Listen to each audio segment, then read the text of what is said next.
ओम अज्ञानतिमिरन्धस्य ज्ञानञ्जनशलाकया चक्षुरुन्मीलितं तस्मै श्रीगुरवे नमः। श्रीचैतन्यमनोभीष्टं स्थापितं येन भूतले स्वयं रूपो कदा मह्यं ददाति स्वपदवन्तिकम्।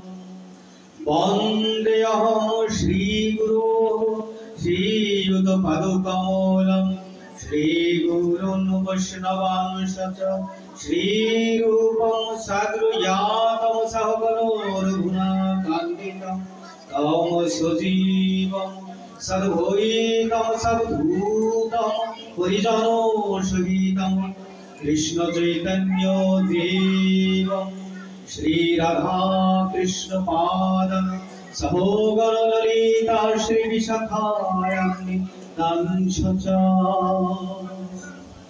ओम कृष्णाय वासुदेवाय हरये परमात्मने प्रणतो क्लेशनाशाय गोविन्दाय नमो नमः। हे कृष्ण करुणा सिंधु दीनबन्धु जगत्पते गोपेश गोपिका कांत राधा कांत नमोस्तुते। सर्वाग्रे आमार प्राण प्रिय गुरुदेवके षष्ठांग प्रणाम निवेदन करी एवं সেই ছয় গোসাইয়ের শ্রী চরণ কমল বন্দনা করি আমি ধন্যবাদ প্রণাম নিবেদন করি এবং নদিয়া বিহারী পতিত উদ্ধারণ পতিত পাবন শ্রী গৌর হরি সেই রাতুল চরণ আমি বন্দনা করি। নিতাই চাঁদের অপার অনুকম্পায় আজ এই মন্দির প্রাঙ্গণে বিদেহী আত্মার কল্যাণার্থে যে ভাগবতীয় যজ্ঞের জ্ঞান যজ্ঞের আয়োজন করা হয়েছে, আজ উপস্থিত কৃষ্ণ ভক্তবৃন্দ গৌর ভক্তবৃন্দ সবার শ্রী চরণে আমার অনন্ত কোটি প্রণাম নিবেদন করছি এবং আপনাদের আশীর্বাদ চাচ্ছি আমি যে আমি যতদিন এই দেহ থাকে এই আত্মা দেহে থাকে ততদিন যেন আমি এই ভগবানের মুখ নিঃসৃত বাণী রূপ গুণ তার লীলা সংকীর্তন আমি যেন করে যেতে পারি, এই আশীর্বাদ সবার কাছ থেকে আমি প্রার্থনা করছি। আপনাদের এই আশীর্বাদ পেলেই আমি হয়তো কিছু কথা আস্বাদন করাইতে পারি। তো শ্রীমদ্ ভাগবত গীতা থেকে আজ যেহেতু বিদেহী আত্মার কল্যাণের জন্য আজ এই মাঙ্গলিক অনুষ্ঠান, সেহেতু আমরা গীতার দ্বিতীয় অধ্যায় এখান থেকে দুই একটা শ্লোকের পর আলোচনা করব। আত্মা এবং দেহ এর পার্থক্য আমরা এটা জানার চেষ্টা করব। আত্মা এবং দেহ জড় তো দেহি নয়স্মিনি যথা দেহি কৌমারং যৌবনং জরা তথা দেহান্তর প্রাপ্তি ধীরস্তত্র ন মুহীরতি। এখানে ভগবান বলছেন যে প্রথমে যে শিশুর জন্ম হয়, প্রথমে কৌমার হচ্ছে শিশুকাল, সেই শিশুকাল থেকে মানুষ যৌবনে পদার্পণ করে, মানে কৌমার থেকে যৌবন, যৌবনের পরে আসে জরা, জরার পরে হয় মৃত্যু। তো এই মৃত্যুতে একজন ধীর হস্তত্ব ব্যক্তি মানে একজন তত্ত্বজ্ঞানী সে কখনো মুহ্যমান হন না, মানে ব্যথিত হন না।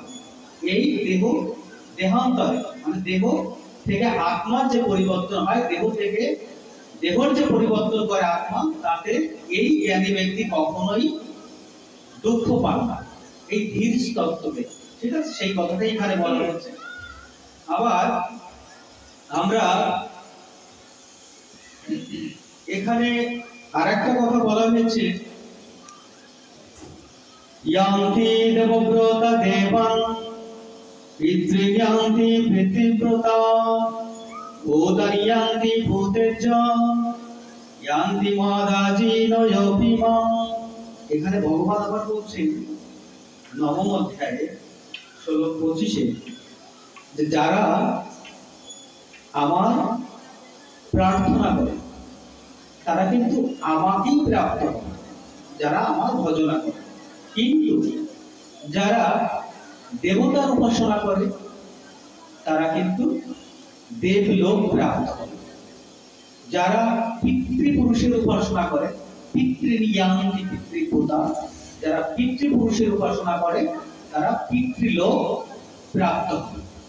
ভূতেনিয়ান্তি ভূতেজ্জা, যারা ভূত প্রেতের আরাধনা করে, দেখবেন অনেকে আছে, আদিবাসী সম্প্রদায় আছে যারা জঙ্গলে বাস করে, বিভিন্ন জায়গায় দেখবেন ভূত প্রেতের তান্ত্রিক সাধু যারা, কামরূপ কামাখ্যা, কামাখ্যা আছে না, কামরূপ কামাখ্যা, সেখানে ভূত প্রেতের সাধনা করে, আরাধনা করে তান্ত্রিক। এরা কি করে? এরা কিন্তু ভূত লোক প্রাপ্ত হয়। তাহলে এখানে ভগবান বলছেন, মানে এই কথাটা বলছি, আত্মা কোথায় যাবে, আবার আত্মাটা কোন লোকে গেলে আমরা সঠিক স্থান পাবো, তার জন্য আমরা এই শ্লোকটাকে নিয়ে আসছি। তাহলে যারা পিতৃলোকের আরাধনা করে তারা পিতৃলোক প্রাপ্ত হবে, যারা ভূতের আরাধনা করে ভূত লোক প্রাপ্ত হবে। ইয়ান্তি মদ আজি ইয়াজিনো অভিমান, যারা আমার উপাসনা করে তারা আমাকেই প্রাপ্ত হবে। মানে ভগবান শ্রীকৃষ্ণ যারা আরাধনা করবে তারা কিন্তু আমারই প্রাপ্ত হবে। আবার যারা পিতৃপুরুষের উপাসনা, যারা আমরা দেখি অনেকে ভগবান সাজিয়ে পূজা করি, মানে মানুষকে, মানে মহাপুরুষকে। মহাপুরুষ কাকে বলে? একজন পুরুষ সে আধ্যাত্মিক জ্ঞানে যখন উন্নতি লাভ করে বা সিদ্ধি লাভ করে তখন সে হয় মহাপুরুষ। পুরুষের উপরের স্তর মহাপুরুষ। সেই মহাপুরুষকে আমরা সামনে টানিয়ে তাকে আমরা আরাধনা করি, এটা হচ্ছে পুরুষের আরাধনা। তাহলে এই পিতৃপুরুষ বা পুরুষ পিতৃলোক প্রাপ্ত হবে। দেবতার আরাধনা যারা করে তারা দেবলোক প্রাপ্ত হবে। তো এখন আমরা কোন লোকে যাব সেটা হচ্ছে প্রশ্ন, আমরা কোন লোকে যেতে চাই, এই কথাটা বোঝানো হয়েছে। তো আমরা তো আরো আবার দেখি যে জন্ম হলে মৃত্যু ধ্রুব, আবার মৃত্যু হলে জন্ম নিশ্চিত, এই কথাটাও ভগবান দ্বিতীয় অধ্যায়ে বলেছেন। আবার বলেছেন অজু নিত্য শাশ্বত আয়ু পুরাণ ন জায়তে মৃত্যে বা কদাচিৎ, যার জন্ম হয়েছে তার মৃত্যু অবধারিত। এবং আত্মা হচ্ছে অজ নিত্য শাশ্বত, আত্মাকে কখনো হত্যা করা যায় না। ন অন্যতে মানে অন্য মানে ন জায়তে, আত্মাকে কখনো হত্যা করা যায় না, তাকে কাটা যায় না, ছেঁড়া যায় না, ওজন করা যায় না, মাপা যায় না, এটা হচ্ছে আত্মা। এখন এই আত্মাকে আমরা কোন লোকে নিয়ে যেতে চাই? আমার আত্মা। তাহলে যে লোক থেকে আমরা আর এই লোকে, এই ভূলোকে, ত্রিতাপ যন্ত্রণার লোকে আমরা ফিরে আসতে চাই না, এই ত্রিতাপ যন্ত্রণা ভোগ করতে আর চাই না, এমন একটা লোকে আমরা যেতে চাই, সেখান থেকে আমরা আর ফিরে আসবো না। সেই লোকটা হচ্ছে চিন্ময় লোক, গোলক বৃন্দাবন, বৈকুণ্ঠ লোক। এখানে যদি কেউ আমরা যেতে পারি তাহলে সেখান থেকে আমরা আর পতিত হব না। কিন্তু বাদবাকি যে লোক আছে সেই লোকে যদি আমরা অবস্থান করি তাহলে আমরা পতিত হব। আমরা স্বর্গলোক আছে, শিবলোক আছে, পিতৃলোক আছে, ভূত লোক আছে, মাতৃলোক আছে, দেবলোক আছে ইত্যাদি, ব্রহ্মলোক আছে, এখান থেকে আমরা পতিত হব। তো এখন কথা হচ্ছে আমরা কিভাবে সেই লোক পাবো, বৈকুণ্ঠ লোক, গোলক বৃন্দাবন কিভাবে পাবো? এখানে ভগবান বলছেন যারা কিছু এই উপাসনা করবে তারা কিন্তু আমাকে প্রাপ্ত হবে না, যারা আমার উপাসনা করবে ইয়ান্তি মদ ইয়াজিনো অভিমান, তারা আমার ধাম প্রাপ্ত হবে। তাহলে আমরা নিশ্চিন্তে, ভগবান বলছেন যে শ্রী হরি, সেই ভগবানের গোবিন্দের আরাধনা যদি আমরা করতে পারি তাহলে কিন্তু আমরা লাভ করব সেই গোলক বৃন্দাবন অথবা বৈকুণ্ঠ। তাহলে আমরা আর এই ভূলোকে, এই জড় যাতনার লোকে আমরা আর ফিরে আসি। এখন আত্মা এবং দেহ, এটা নিয়ে একটু কথা বলি। দেহের কি কাজ, দেহের ধর্ম কি? দেহ মানে এই যে পঞ্চভূতে তৈরি, যে রক্ত মাংস দিয়ে তৈরি পঞ্চভূত, পৃথিবী, অপ, তেজ, মরু, ভোগ, এই পঞ্চভূতি হচ্ছে আমাদের এই জড়দেহ তৈরি। আমরা কিন্তু আমাদের যে মৃত শরীর, সব দেহ আমরা কি করি? দাহ করি। কেন করি আমরা কি জানি? আমাদের কেন করি, এই মৃত শরীর দাহটা কেন করি? সেটা হচ্ছে আমাদের শরীরটা হচ্ছে ভগবান সৃষ্টি করেছেন পঞ্চভূতে, এই জড়দেহ তৈরি করেছেন। সেটা হচ্ছে পৃথিবী, অপ, তেজ, মরু, ভোগ, মাটি, জল, বায়ু, আকাশ, অগ্নি। পৃথিবী, মাটি, পৃথিবী, অপ, জল, মাটি, জল, বায়ু, অগ্নি, মরু, ভোগ, মানে অগ্নি এবং আকাশ। এই পাঁচটি উপাদান দিয়ে আমার এই শরীর তৈরি হয়েছে। তাহলে এই শরীরটাকে সঠিক জায়গায় পৌঁছাতে হলে এই দেহটাকে কি করতে হবে? দাহ করতে হবে, চিতায় দিতে হবে। তাহলে কিভাবে? এই চিতায় দিলে এই শরীরটা পাঁচটা জায়গায় চলে যাবে। কিভাবে যাবে? যখন সেই শরীরটাকে অগ্নিতে ভস্মীভূত করা হবে। দেখুন, আমাদের শরীরটা হচ্ছে পৃথিবী, মানে এই দেহটা কিন্তু পচে কি হয়? মাটি হয়। এটা হচ্ছে মাটির তৈরি, এটা মাটি, মানে এটা পচে মাটিতে মিশে যায়। আর জল, যেটা হচ্ছে আমাদের কত পার্সেন্ট জল থাকে? 60% মনে হয়। শরীরে জল না হলে আমরা বাঁচতে পারি না। এই শরীরের মধ্যে জল আছে, দেখেন, আমাদের জল লাগে। আর কি আছে? বায়ু, যেটা আমরা নিঃশ্বাস প্রশ্বাস করছি, বায়ু, তাহলে তিনটা হলো। আর কি বাকি আছে? অগ্নি। অগ্নি কি? আমাদের পেটের ভিতরে আছে। আমাদের খাবার যে অগ্নি হজম করতে সাহায্য করে, সেটা হচ্ছে অগ্নি। তাহলে পৃথিবী, অপ, তেজ, মরু, বাতাস, বোম, শূন্য। বোম মানে আকাশ, শূন্য। এই শূন্যটা আমাদের শরীরের মধ্যে আছে না? শূন্য আছে না? সমস্ত জায়গায় শূন্য আছে আমাদের। পাকস্থলীর ভিতরে আছে, ইত্যাদি ইত্যাদি। পৃথিবী, অপ, তেজ, মরু, বোম, সবকিছু হয়ে গেল অগ্নি। অগ্নি হলো। তাহলে এই পঞ্চভূতে আমার এই শরীরটা তৈরি। তাহলে এই পঞ্চভূতে যদি শরীর তৈরি হয়, তাকে সঠিক জায়গায় দিতে হলে অবশ্যই দাহ করতে হবে। দাহ করলে কিভাবে যাবে পঞ্চ জায়গায়? দাহ করি একটা অংশ যাবে বাতাসে মিশবে, পুরে বাতাসে ধোঁয়ার সঙ্গে মিশে যাবে। একটা অংশ তো অগ্নিতে যাচ্ছে, আর যে আর একটা অংশ শূন্যে মিশতেছে, শূন্যে, আকাশে, মানে শূন্যে ভাসছে। আর একটা অংশ কি? সেই শেষ পিণ্ডটা কোথায় যায়? অস্থিটা জলে। আর একটা অংশ মাটিতে পুঁততে হয়। এই পাঁচটি জায়গায় আমার এই জড়দেহ পাঠাতে হয়, তাহলেই সঠিক জায়গায় যায়। এই তত্ত্ব আমরা জানি না, আমরা সনাতনী, আমরা এই প্রশ্নের উত্তরটা সঠিকভাবে দিতে পারি না। এই জ্ঞান অন্য কোথাও নেই। এই যে তত্ত্ব জ্ঞান, আত্মা এবং জড় শরীর কি দিয়ে তৈরি, কোথা থেকে আসছে, কিভাবে যাবে, তাহলে আজ আমরা জানলাম যে এই জড়দেহ কিভাবে তৈরি, পঞ্চভূতে তৈরি, এবং কিভাবে সেটা সঠিক জায়গায় চলে যাবে। এখন আত্মা, এই জড়দেহের আবার কি আছে? জড়দেহের ধর্ম কি? এই আত্মা দেহের ধর্ম হচ্ছে ভোগ করা আর ত্যাগ করা। ভোগ আর এই জড় শরীরের কি কাজ? আমার আত্মা না থাকলে কিন্তু এটা জড় শরীর। জড় শরীরের কাজ হচ্ছে ভোগ করা এবং ত্যাগ করা। ভোগটা কি? এই যে আমরা বিষয়, আশায়, সম্পদ, সুন্দরী নারী, টাকা, অর্থ ইত্যাদি যে ভোগ করছি এবং খাবার দাবার খাচ্ছি, এটা হচ্ছে ভোগ বলা। এই যে ভোগ করা হচ্ছে জড় শরীরের, এই জড় ইন্দ্রিয়ের কাজ। আর ত্যাগটা কি? এই খাওয়ার পরে আমরা যেটা ত্যাগ করছি সেটাই ত্যাগ। এই শরীরের কাজটাই দুটো, যেটা হচ্ছে পশুরও আছে, পশু খায়, ঘুমায় আর মল ত্যাগ করে, এটাই তার কাজ, দেহের কাজ। এবার আসি আমাদের আত্মা। আত্মার কাজ কিন্তু আলাদা। আত্মা হচ্ছে আত্মা হচ্ছে অয়ং, শাশ্বত অয়ং,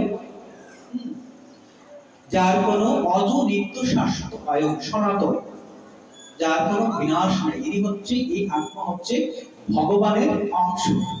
এই আত্মা হচ্ছে ভগবানের অংশ। ভগবানের অংশ মানে ভগবানের অণু। তাহলে আত্মার কি কাজ? আত্মার কাজ হচ্ছে, আত্মা হচ্ছে অণু মানে অংশ। তাহলে অংশের কি কাজ? পূর্ণের সেবা করা।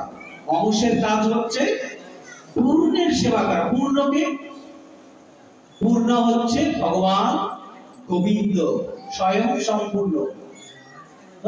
উনি হচ্ছে পূর্ণ। ওম পূর্ণাৎ পূর্ণমুদচ্যতে পূর্ণস্য পূর্ণমাদায় পূর্ণমেবাবশিষ্যতে। উনি হচ্ছে ভগবান, হচ্ছে সম্পূর্ণ পূর্ণ, আর আত্মা হচ্ছে তার অণু। তাহলে অংশের কি কাজ? অংশের কাজ হচ্ছে ভগবানের সেবা করা, কিন্তু আমরা কিন্তু সেটা করছি না। তাহলে আত্মার কাজ হচ্ছে ভগবানের সেবা করা। দেহের কাজ কি? ভোগ এবং ত্যাগ। ভোগ এবং ত্যাগ, জড় ইন্দ্রিয়, জড়, এটা জড়। আর আত্মার কাজ হচ্ছে ভগবানের সেবা করা। আমি যখন অণু, তাহলে পূর্ণের সেবা করা আমার কর্তব্য। এটা হচ্ছে আত্মার কাজ। আমরা কিন্তু সেই কাজটা ভুলে যাই। কেন যাই? জন্মের পরে আমরা যে মায়ার দ্বারা আচ্ছাদিত হই, এই মায়ার সংসার, তখন আমরা যে ভগবানের অংশ সেটা আমরা ভুলে যাই। এই মায়ায়, মোহতে ডুবে যাই। তখন আমরা শুধু কামনা বাসনায় মত্ত থাকি। তার জন্য কি ভাই, আমাদের এই জড়দেহে ত্রিতাপ যন্ত্রণা হয়। ত্রিতাপ যন্ত্রণা। ত্রিতাপ যন্ত্রণা কি? এই পৃথিবীতে যত জীব জন্মগ্রহণ করেছে সবাইকে ত্রিতাপ যন্ত্রণা ভোগ করিতেই হবে। ত্রিতাপ যন্ত্রণা মানে দেহ ধারণ করলেই আপনাকে ত্রিতাপ যন্ত্রণা ভোগ করতে হবে। আমি সবাইকে ধ্যান দিতে বলছি। এই ত্রিতাপ যন্ত্রণা থেকে আমরা কিভাবে মুক্তি পাবো সেটা বলবো। তাহলে আগে জানি আমরা ত্রিতাপ যন্ত্রণাটা কি। তো ত্রিতাপ যন্ত্রণা হচ্ছে মানে তিন প্রকারের ত্রিতাপ যন্ত্রণা। আদি ভৌতিক, আদি দৈবিক, আধ্যাত্মিক। তিনটা। আধ্যাত্মিক কি? মানে তিনটা ক্লেশ, তিনটা যন্ত্রণা, তিন ভাবে আপনি রোগাক্রান্ত হবেন, কষ্ট পাবেন, আপনার দেহ কষ্ট পাবে। তিন প্রকার। প্রথম দেহটা কি হয়? কৌমার থেকে যৌবন, যৌবন থেকে জরা, যৌবন, জরার পরে মৃত্যু। কিন্তু এই শরীরের আবার ৬টা প্রকারের বৃদ্ধি আছে। কেমন বৃদ্ধি? হচ্ছে জন্ম, জন্মের পরে বৃদ্ধি, মানে জন্ম কৌমার থেকে সে বৃদ্ধি হবে, মানে বাড়বে। বৃদ্ধির পরে কিছুকাল স্থায়ী, কিছুকাল স্থায়ী, মানে আপনার যখন 22 বছর থেকে 24 বছর হবে, আপনি আর বৃদ্ধি, এই শরীরটা আর বাড়বে না, আপনি আর বৃদ্ধি হবেন না। এই শরীরের আমি কথা বলছি জড়দেহে কি কাজ। তো প্রথম কৌমার মানে শিশুকাল, শিশুকাল থেকে বৃদ্ধি হলো, বৃদ্ধির পরে স্থিতি মানে স্থির, আপনি আর বাড়বেন, আমি আর বাড়বো না, আমি স্থির। তারপরে কি? বংশ বিস্তার। এই দেহের কাজ হচ্ছে বংশ বিস্তার, আত্মার কিন্তু কাজ নয় এটা, এই জড় শরীরের কাজ বংশ বিস্তার। তারপরে কি হয়? জরা। তারপরে শেষটা 6 নাম্বার হচ্ছে মৃত্যু। শেষ পরিণতি এই শরীরের মৃত্যু। এই 6টা প্রকারের এই শরীর পরিবর্তন হয়। ঠিক আছে? তো আমরা সবকিছু জানতে পারলাম, ক্লিয়ার? এই শরীরটাকে ত্রিতাপ যন্ত্রণা ভোগ করার পরে আমাদের মৃত্যুর কবলে পতিত হতে হবে। এখন আসি, ত্রিতাপ যন্ত্রণা 3 প্রকারের হয়। ত্রিতাপ যন্ত্রণা থেকে আমরা কিভাবে মুক্তি পাবো? ত্রিতাপ যন্ত্রণা 3 প্রকার। আদি দৈবিক, আদি ভৌতিক, আধ্যাত্মিক। আধ্যাত্মিক কি? ক্লেশ, মানে আধ্যাত্মিক ভাবে আপনি কিভাবে দুঃখ পান, কিভাবে জড় শরীর কষ্ট পায়, সেটা হচ্ছে মানসিক কষ্ট।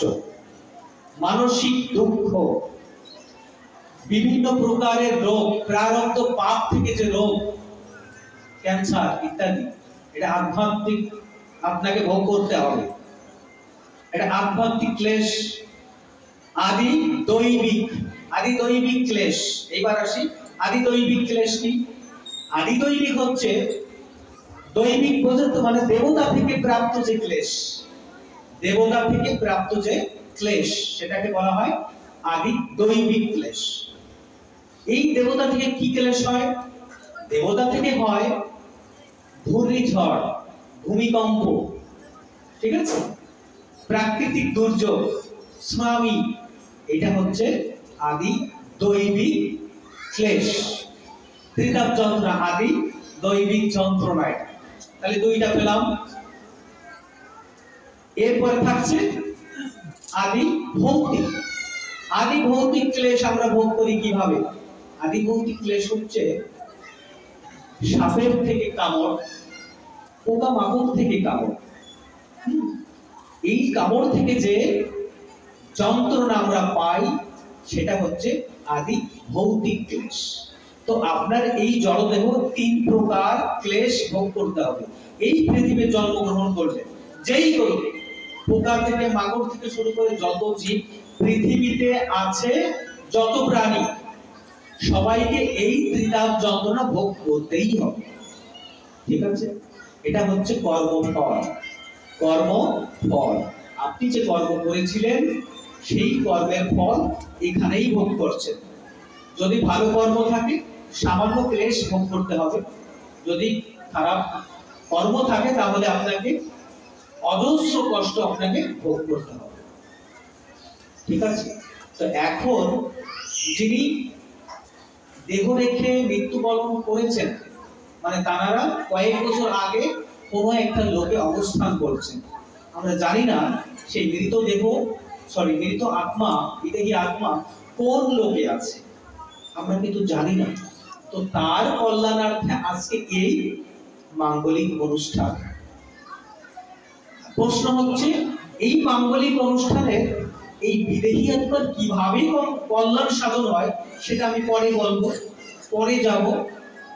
এখন আমরা যারা এই পৃথিবীতে ভূলোকে অবস্থান করছি, আমাদের যে আত্মা আছে, এই আত্মা যাতে ত্রিতাপ যন্ত্রণা, তারপর যে 3 প্রকারের পাপ আছে, 4 প্রকারের, এই পাপ যেন ভোগ করতে না হয়। 2 প্রকারের পাপ আছে কিন্তু তার প্রভাব আছে 4 প্রকার। এই পাপটা থেকে যেন আমরা মুক্তি পাই, সেটা কিভাবে পাবো সেটা নিয়ে আমরা একটা কথা বলি। পরে আমরা যাব বিদেহী আত্মার কল্যাণার্থে, কিভাবে কল্যাণ তার সেই বৈকুণ্ঠ ধামে নেওয়া যায়। তো এই আত্মা আমাদের শরীরের ভিতরে, এত সময় যে আমি ভাগটা বললাম, জড় শরীর এবং আত্মা, দুটো জিনিস সম্পূর্ণ আলাদা, সম্পূর্ণ আলাদা। আত্মা আপনি এটা উপলব্ধি করতে পারবেন কখন? যখন আপনি ভগবান শ্রীকৃষ্ণের পাদপদ্মে আপনার সমস্ত জড় ইন্দ্রিয়কে তার পাদপদ্মে আত্মসমর্পণ করতে পারবেন, তখনই আপনি এই কথাগুলো, দেহ এবং আত্মার পার্থক্য অনুভব করতে পারবেন। তার আগে পারবেন না। শুধু সঞ্চয়, শুধু কামনা আর বাসনা পর থাকবে। সামান্য সন্ধ্যায় একটু প্রণাম করবো, হরিবোল বলবো, কিন্তু হৃদয়ঙ্গম হবে না। আর কি? ভক্তি ছাড়া আর কোনোভাবে আমরা সেই বৈকুণ্ঠ ধাম, গোলক বৃন্দাবন ধাম যেতে পারবো না। ভক্তি হচ্ছে প্রধান। নববিধা ভক্তির মাঝে হচ্ছে, নববিধা ভক্তির মানে 9টা ভক্তির যে কোনো একটি করলে আপনি সিদ্ধি লাভ করতে পারবেন, ভগবানের পাদপদ্মে আশ্রয় নিতে পারবেন, যে কোনো একটি। তো এই ভক্তি ছাড়া মুক্তি হবে না। অনেকের হৃদয়ে কিন্তু ভক্তি আসে না, এটা কিন্তু তার যদিও এই জন্মে পাপ নেই, তার অনেক জন্মের পাপ আছে, তার জন্য তার হৃদয়ে ভক্তি জাগ্রত হচ্ছে না, হয় না। অনেকে দেখবেন ভগবানের কৃষ্ণ নামই তার মুখে আসে না, এখানে আসছে কিন্তু কৃষ্ণ নাম করতে পারছে না। এটা কিন্তু স্বাভাবিক বিষয় নয়, ঠিক আছে? অনেক জন্মের সমস্যা ছিল বিধায় আমি পাচ্ছি না। তো আমরা যেন সেটা না থাকে, এটাও আমরা কেটে উঠতে পারবো। কিভাবে পারবো? এই নববিধা ভক্তি করলে আমরা, এবং ভগবানের পাদপদ্মে আমরা আশ্রয় নিলে, আত্মসমর্পণ করে, নিয়মিত মালা জপ করে, তার গুণগান কীর্তন করলেই আস্তে আস্তে আমাদের এই ত্রিতাপ যন্ত্রণা, প্রারব্ধ পাপ, অপ্রারব্ধ পাপ, সমস্ত পাপ থেকে আমরা মুক্তি পাবো।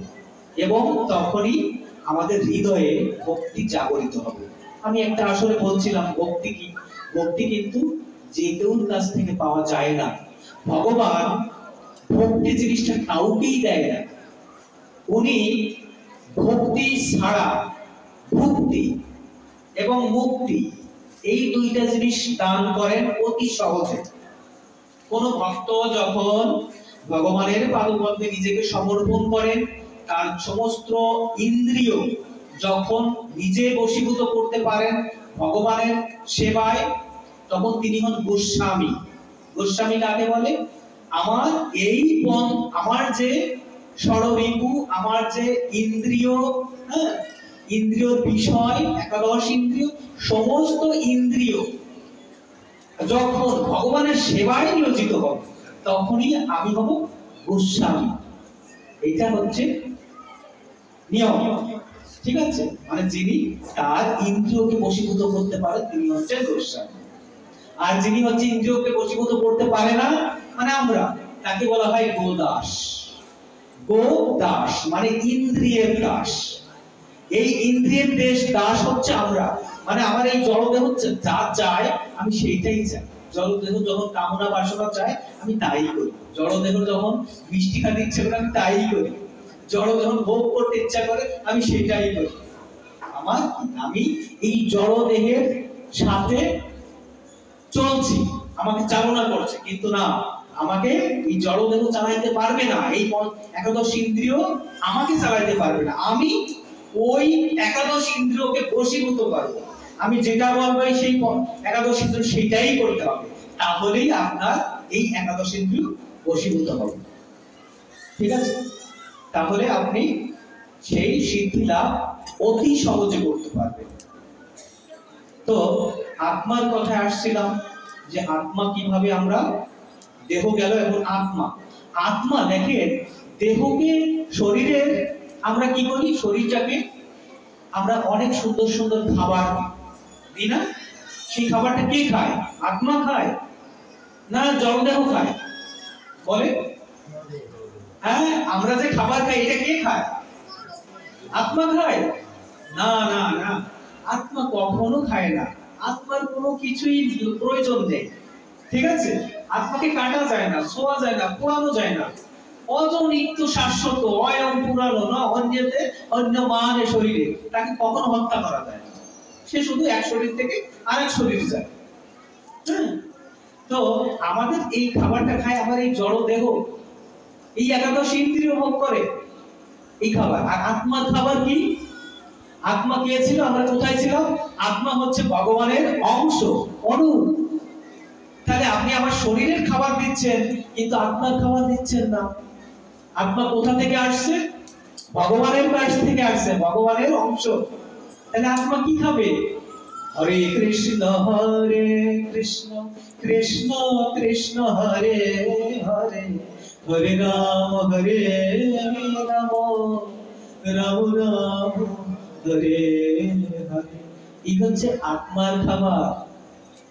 এটা হচ্ছে আত্মার খাবার। ভগবানের চিন্তন, ভগবানের নাম কীর্তন, ভগবানের রূপ রস লীলা, এই কীর্তন, এই আস্বাদন, এটা হচ্ছে এই আত্মার খাবার।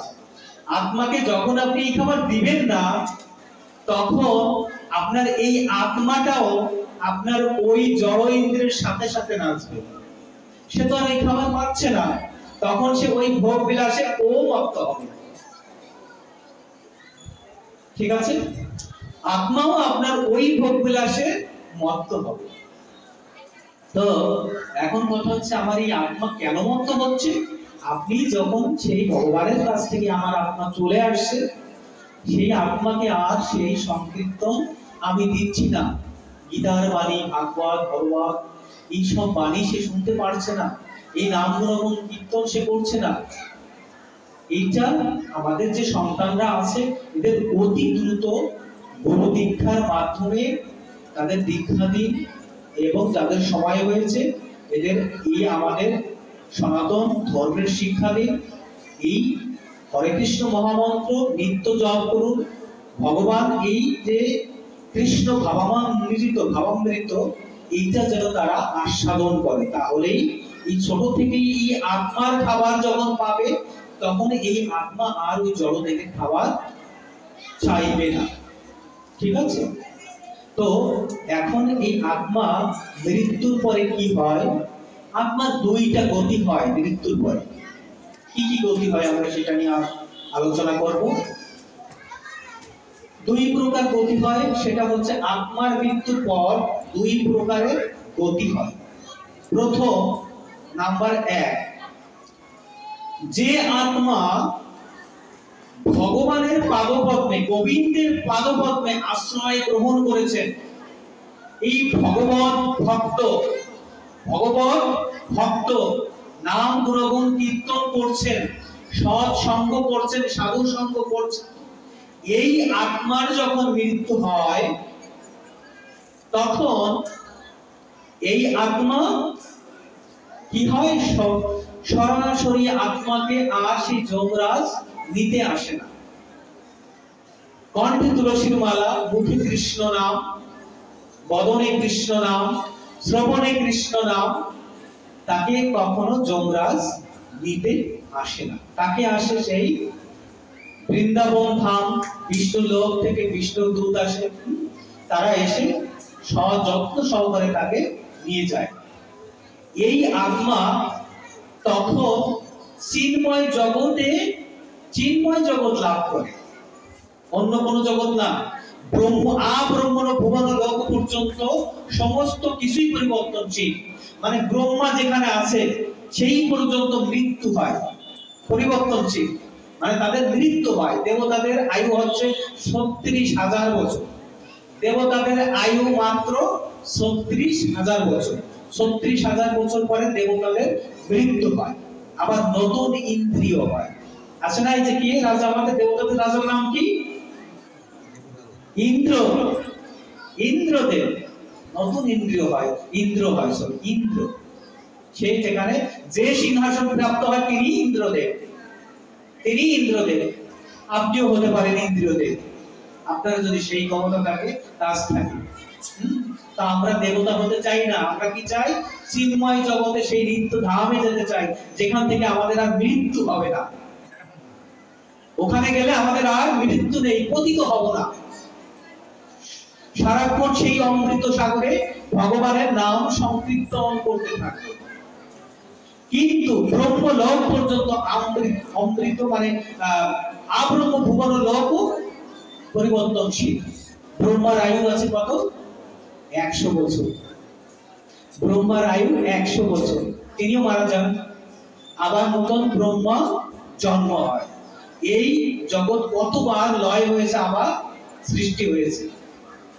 ব্রহ্মার আয়ু এরপরে একদিন আমি কৃষ্ণ এবং ব্রহ্মার আয়ু নিয়ে কৃষ্ণকে কতদিন পরে ভগবান শ্রীকৃষ্ণ পৃথিবীতে আসেন এটা নিয়ে আলোচনা করব। তো ব্রহ্মার আয়ু হচ্ছে 100 বছর, পৃথিবীর বয়স নয়। এটা হচ্ছে সেই ব্রহ্মলোকের আয়ুষ্কাল হচ্ছে 100 বছর। 100 বছর সমান সমান পৃথিবীর বয়স হচ্ছে, পৃথিবী লোকের আয়ুষ্কাল হচ্ছে 1 মিনিট। তথ্যটা ভুল হলে সমস্যা, আমি একটু দেখে নিচ্ছি, এটা কত কঠিন পাঠ। হ্যাঁ, ব্রহ্মার আয়ুষ্কাল হচ্ছে 311,04,000 কোটি বছর। 311,04,000 কোটি বছর ব্রহ্মার আয়ুষ্কাল। এই পৃথিবী লোকে ব্রহ্মার আয়ুষ্কাল 1000 বার যখন এই চতুর্যুগ ঘোরে তখন হয় 1 দিন ব্রহ্মার। 1000 বার এই চতুর্যুগ ঘোরে তখন 1 চতুর্যুগ সমান কত দিন? হ্যাঁ, 1 চতুর্যুগ সমান হচ্ছে 432 লক্ষ বছর। 432 লক্ষ বছর। আয়ুষ্কাল কত আমাদের দাপরে? 4,32,000 বছর। 43 লক্ষ 20,000 বছর।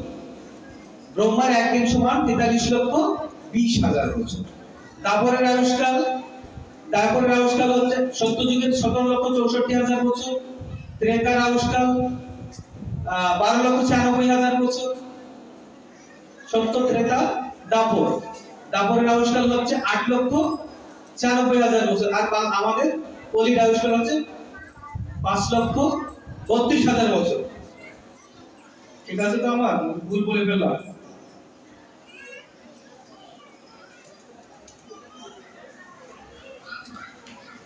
তাহলে এই সব মিলে হচ্ছে 43,20,000 বছর। এটা হচ্ছে ব্রহ্মার একদিন। তাহলে এরকম 1000 বার ঘোরার পরে এরকম কয়েকবার 100 বছর, এতে গুণ দিলে হয় 311,04,000 কোটি বছর। তাহলে এই পর্যন্ত কিন্তু মৃত্যু হয়। তো আমরা যেতে চাই সেই আব্রহ্ম ভুবন লোকেরও উপরে, চিন্ময় জগতে, যেখানে গেলে আমাদের আর এই পৃথিবীতে ফিরে আসতে হবে। ঠিক আছে? সেই চিন্ময় জগৎ। তো আমরা এই বিদেহী আত্মার যারা যিনি এখন উপরে চলে গেছেন জানারা, যেমন আজ জানার এই বিদেহী আত্মার কল্যাণার্থী অনুষ্ঠান, তার আত্মা যে লোকে আছে, তার পুত্র সন্তান এই ভূলোকে আছেন, তারা যদি এই পুত্ররা যদি এখন তার কল্যাণের জন্য ভগবানের নাম গুণগুণ কীর্তন ভাগবত পাঠ, হ্যাঁ, এবং নিজে নববিধা ভক্তির সাথে ভগবানের নাম সংকীর্তন করেন, তাহলেই তিনি সেই চিন্ময় জগতে যেতে পারবেন। ঠিক আছে? তো আর একটা কথা হচ্ছে, আমাদের কর্ম, আমাদের বাসনা যদি থেকে থাকে, তাহলে আমাদের আবার এই লোকে পতিত হতে হবে। আত্মা দুইটা জিনিস নিয়ে এখান থেকে চলে যায়। আমি যে কর্ম করছি, আমি যে পাপ কর্ম করছি এবং পুণ্য কর্ম করছি, আমার এই শরীর, জড় শরীর দুইটা জিনিস করছে, একটা হচ্ছে পাপ কর্ম, একটা পুণ্য কর্ম।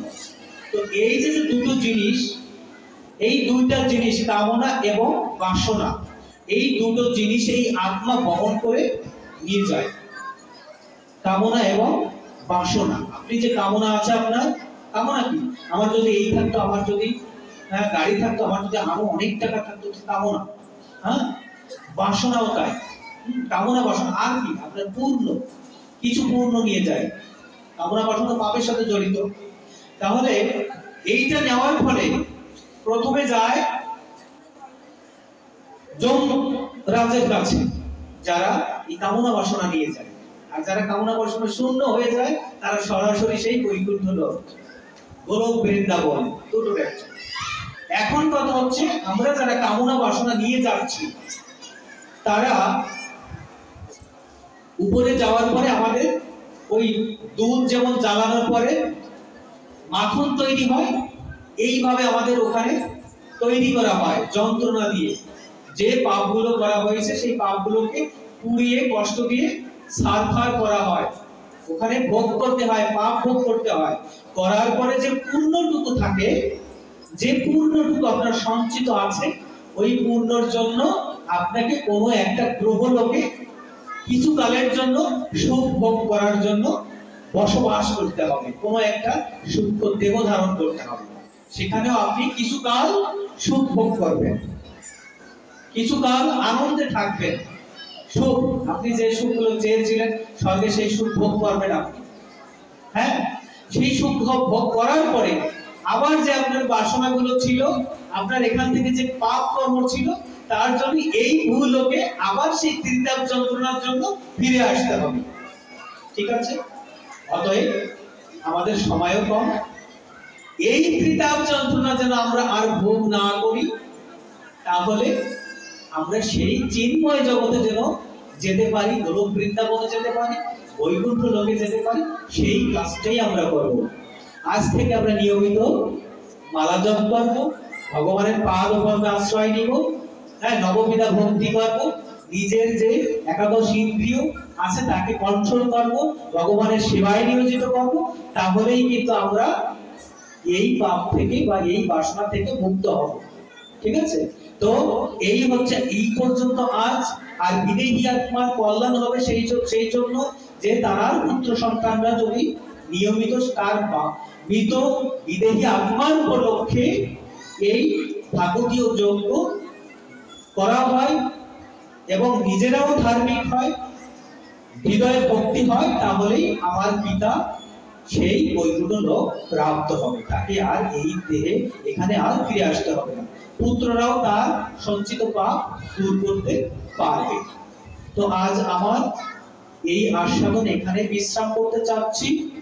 তো আমরা এই মাহাত্ম্য, গীতা মাহাত্ম্য একটু নিব, বলবো সবাই একসাথে, হ্যাঁ, তারপরে আমরা বিশ্রাম নিব। তো আমরা সবাই বলি ওম গঙ্গা গীতস্য সাবিত্রী সীতা সত্তা পতিব্রতা ব্রহ্মা বলি ব্রহ্ম বিদ্যা ত্রিসন্ধ্যা মুক্তি গহিনী অর্ধমাত্রা চিদানন্দা ভবয়োগ্নি ভ্রান্তি নাশিনী বেদত্রয়ী পরানন্দা তথ্যবর্ধ জ্ঞান মঞ্জুরি ইত্যেতানি জপে নিত্যং নরো নিচ্ছল মানস জ্ঞান সিদ্ধি লভে নিত্যং তথান্তে পরম পদ। ওম শান্তি, ওম শান্তি, ওম শান্তি। জয় জয় শ্রী গুরু নিতাই গৌর সীতানাথ প্রেমানন্দ হরি হরি বল। রাধা গোবিন্দ প্রীতি প্রেমানন্দ একবার হরি হরি বল। ধীরে একবার কল্যাণার্থে একবার হরি হরি বল। উপস্থিত সকল ভক্তবৃন্দের কল্যাণার্থে একবার হরি হরি বল। সকল জীবের কল্যাণার্থে একবার হরি হরি বল।